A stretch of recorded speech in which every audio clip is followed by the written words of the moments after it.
सुनिए जी, सर्दियाँ शुरू हो गई है और इस बार तो सर्दी के साथ साथ बारिश भी हो रही है। घर की छत का तो आप जानते ही है ना, पानी आता है। हाँ प्रिया, इस बार ठंडी कुछ ज्यादा ही पड़ने वाली है क्योंकि गांव के चौपाल पर लोग बोल रहे थे कि इस बार सर्दी के साथ साथ भयंकर बारिश भी होने वाली है।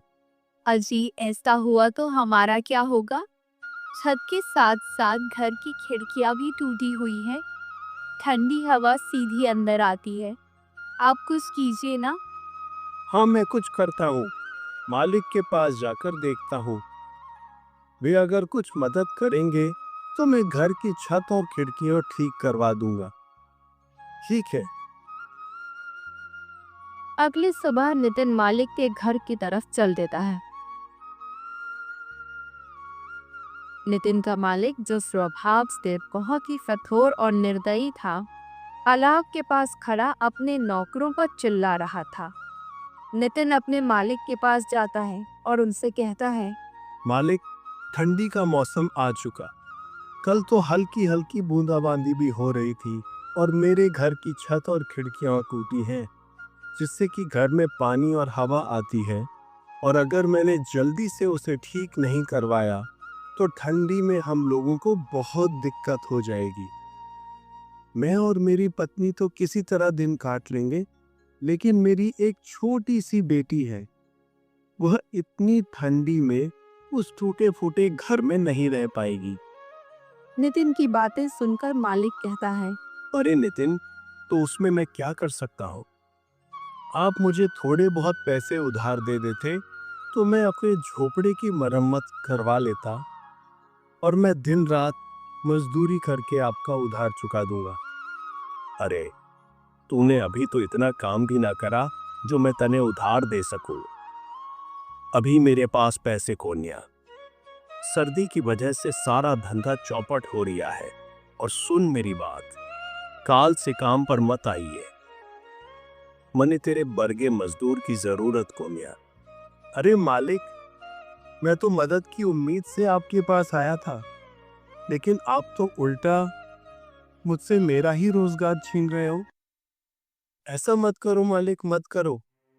मैं कहाँ जाऊंगा?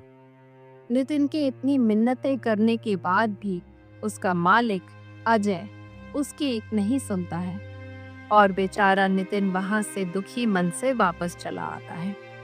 नितिन दिन भर जगह जगह काम ढूंढता है, लेकिन उसे कहीं भी काम नहीं मिला।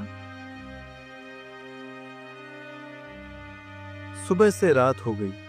सीमा को बोलकर आया था कि छत का इंतजाम कर दूंगा, पर यहाँ तो नौकरी भी चली गई।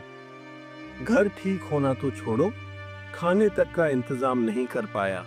नितिन चाय की एक दुकान के आगे बैठा यह सब सोच ही रहा था कि तभी आसमान में काले बादल छा जाते हैं और जोर जोर से बिजली कड़कने लगती है। हे भगवान, लगता है बारिश होने वाली है। मुझे तुरंत घर पहुंचना होगा, वरना सीमा अकेले कैसे संभालेगा। नितिन जल्दी अपने घर की तरफ दौड़ता है। वह कुछ दूर चला ही था कि तभी जोर जोर से बारिश शुरू हो जाती है। हे ऊपर वाले, ये कैसी परीक्षा ले रहे हो? पहले क्या आपको हमारे दुख कम लग रहे थे, जो ऊपर से यह बेमौसम की बारिश और शुरू कर दी? धीरे धीरे बारिश बढ़ जाती और चारों तरफ पानी का ही पानी हो गया था, मानो कोई समुद्र हो, जिससे नितिन का उसमें चल पाना बहुत मुश्किल हो गया था। वह एक पेड़ के नीचे रुक जाता है और बारिश के थमने का इंतजार करता है। हे भगवान, एक तो इतनी ठंडी और ऊपर से यह तेज बारिश। मेरे तो हाथ पैर सुन्न पड़ रहे हैं। इतने पानी में चल पाना भी मुश्किल हो गया है और घर पर बेचारी सीमा अकेली परेशान हो गई होगी। नितिन काफी देर तक उस पेड़ के नीचे बारिश के रुकने का इंतजार करता है, लेकिन बारिश थी कि रुकने का नाम तक नहीं ले रही थी। चल नितिन, इस बारिश का कोई भरोसा नहीं, या रुके या ना भी रुके। इतना कहकर नितिन उस तेज बारिश में घर के लिए चल पड़ता है। जहां तक नितिन की नजर जा रही थी, सब तरफ पानी ही पानी था। छोटी छोटी झोपड़ियां तो पानी में बहकर बह गई थी। यह देखकर नितिन को अपने घर की चिंता होने लगती है।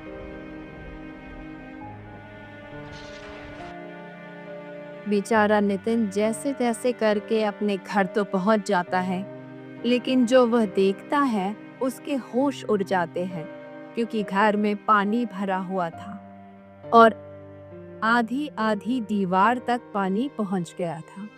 प्रिया, तुम ठीक हो ना? गुड़िया ठीक है ना? हाँ, हम दोनों ठीक है। और देखो, मैंने गुड़िया को ऊंचे पलंग पर बिठा दिया है, लेकिन हमें घर का सारा पानी बाहर निकालना होगा। हाँ चलो प्रिया, निकालते हैं। वे दोनों बाल्टी भर भर कर घर से पानी निकालने लगते हैं, लेकिन वे जितना पानी निकाल रहे थे उतनी ही देर में उससे भी दुगना पानी घर में भर रहा था। रात के आखिरी पहर बारिश रुकती है। वे जैसे तैसे करके उस रात को बिताते हैं। अगली सुबह नितिन कुछ लकड़ियां और खाने पीने का इंतजाम करता है, क्योंकि रात वाली बारिश में उनके राशन का सारा सामान बह गया था। उन लकड़ियों से नितिन अलाव जलाता है तो उन्हें ठंड से थोड़ी बहुत राहत मिलती है। यह बारिश का सिलसिला यूं ही कुछ दिन तक जारी रहता है। रोज सीमा और नितिन को घर का पानी निकालना पड़ता।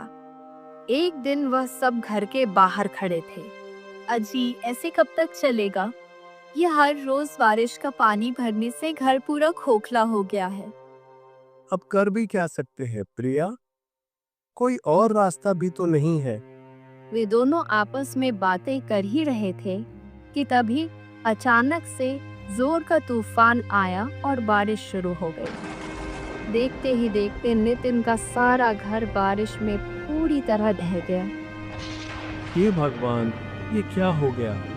हमारी आखिरी उम्मीद भी खत्म हो गई। हमारा घर ही टूट गया। अजी, शुक्र मनाओ कि घर ही टूटा है। गुड़िया और हम दोनों बाहर ही हैं। अगर हम लोग अंदर होते तो सोचो क्या होता। हाँ प्रिया, तुम ठीक कह रही हो। भगवान का लाख लाख शुक्र है कि कुछ अनहोनी नहीं हुई। पर अब ऐसे में हम गुड़िया को लेकर कहाँ जाएंगे? इतनी ठंड और बारिश में भीगकर हम सब बीमार हो जाएंगे। अजी, अभी तो आज रात कहीं सर छुपाने की जगह मिल जाए वही काफी है। कल का कल देखेंगे।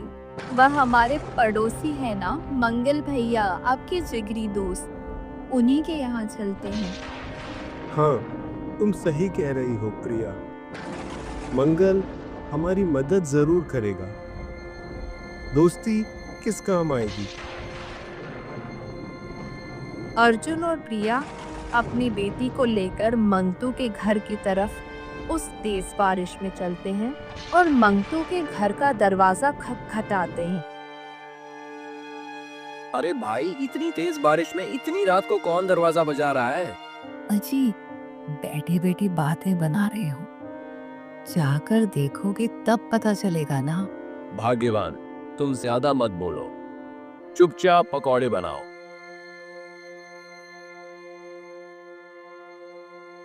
अरे अर्जुन, तू पूरे परिवार के साथ इस समय यहाँ? सब ठीक तो है ना? अरे कुछ ठीक नहीं है मंगतू भाई। तेज बरसात की वजह से हमारा घर ढह गया है। सड़क पर आ गए हैं हम लोग। बीवी बच्चों को लेकर कहाँ जाता, इसलिए यहाँ आ गया। आज की रात क्या हम तेरे घर में रुक सकते हैं? देख भाई अर्जुन, दोस्ती यारी अपनी जगह ठीक है। मैं तुझे रख भी लूं, पर तेरी भाभी कभी नहीं मानेगी। और वैसे पूरा परिवार एक साथ। माफ करना भाई, मैं नहीं रख सकता। तू कैसी बात कर रहा है मंगती? मैंने भी हमेशा तेरे अच्छे बुरे वक्त में तेरा साथ दिया है, और आज जब मुझ पर मुसीबत आई तो तू मुंह फेर रहा है? ऐसा मत कर मेरे भाई। एक ही रात की तो बात है। मेरी बच्ची बीमार हो जाएगी। सब समझता हूँ अर्जुन, पर मैं नहीं रख सकता। अभी तुम कोई और जगह तलाश कर लो। अर्जुन कुछ और बोल पाता, उससे पहले ही मंगतू ने उसके मुंह पर दरवाजा बंद कर दिया। ये लो जी, पकौड़े खाओ। कौन था दरवाजे पर? अरे भाग्यवान, वही यन्या अर्जुन और उसका पूरा परिवार था। उसका घर टूट गया है, इसलिए यहाँ रुकने को आया था। मैंने बाहर का रास्ता दिखा दिया। अजी, अर्जुन तो आपका अच्छा दोस्त है ना। उन्होंने हमारी कितनी बार मदद करी है। आपने ये ठीक नहीं किया जी। अरे, मैंने कोई धर्मशाला खोल रखी है क्या, जो हर किसी को रख लूं? और कैसा दोस्त, अब उसके पास ना घर रहा ना कुछ और, तो वह मेरे किस काम का।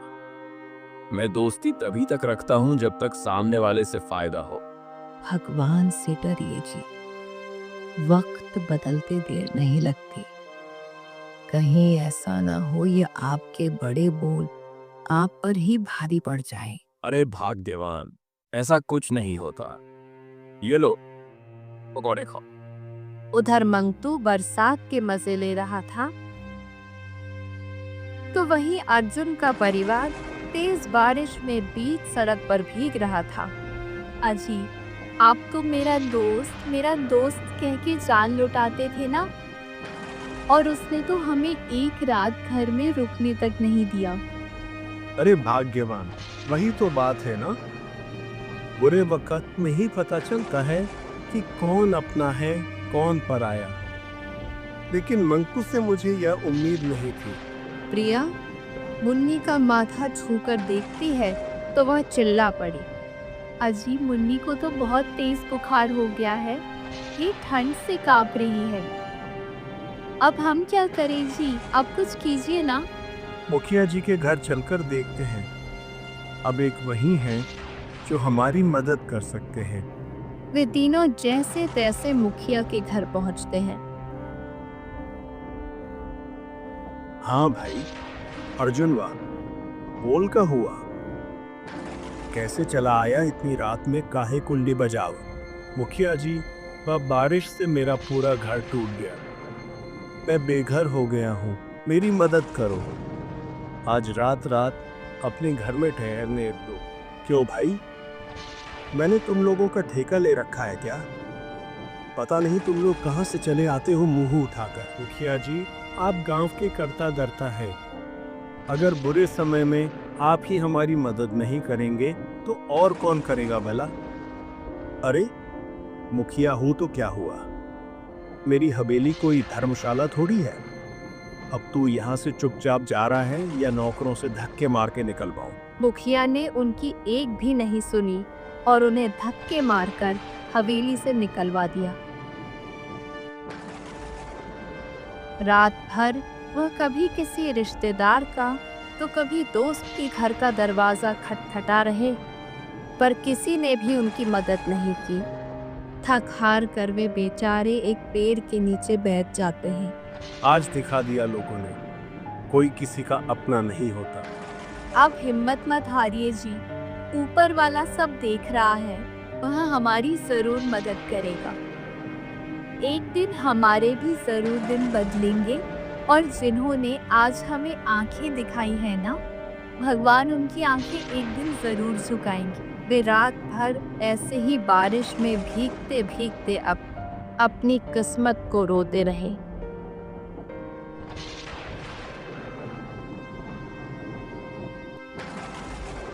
भाग्यवान, तुम यहीं पेड़ के नीचे मुन्नी के साथ रहना।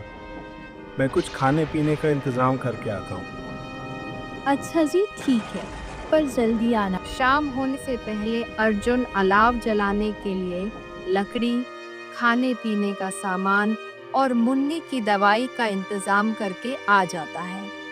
अब बारिश भी नहीं थी, तो वे लोग आराम से उस पेड़ के नीचे ही रहने लगे।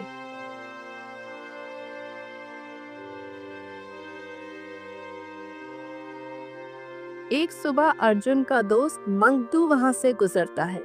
अरे भाई अर्जुन, तेरे इतने बुरे दिन आ गए जो इतनी ठंडी में ऐसे पेड़ के नीचे रहना पड़ रहा है। थू थू थू, मुझे देखकर बड़ा अफसोस हुआ। बस मंगतू भाई, वक्त वक्त की बात है। आज तुम्हारा समय है, तुम हम पर हंस लो। कभी ऊपर वाला हमारा भी समय लाएगा। सड़क पर आ गए हो। फिर भी इतना घमंड, ऐसा क्या हाथ लग गया तुम्हारे? चलो कोई ना, तुम ऐसे में ही खुश हो। मंगतू मजाक बनाकर चला जाता है, जिससे अर्जुन और प्रिया की आंखों में आंसू आ जाते हैं। भाग्यवान, तुम इसकी बात को दिल पर मत लेना। चलो ठीक है, तुम खुद का और मुन्नी का ख्याल रखना। मैं कोई काम देख कर आता हूँ। अर्जुन काम की तलाश में वहां से चल पड़ता है और वह गांव में बहुत जगह काम के बारे में पता करता है, लेकिन उसे कोई काम नहीं मिला। प्रिया और मुन्नी मेरा इंतजार कर रहे होंगे।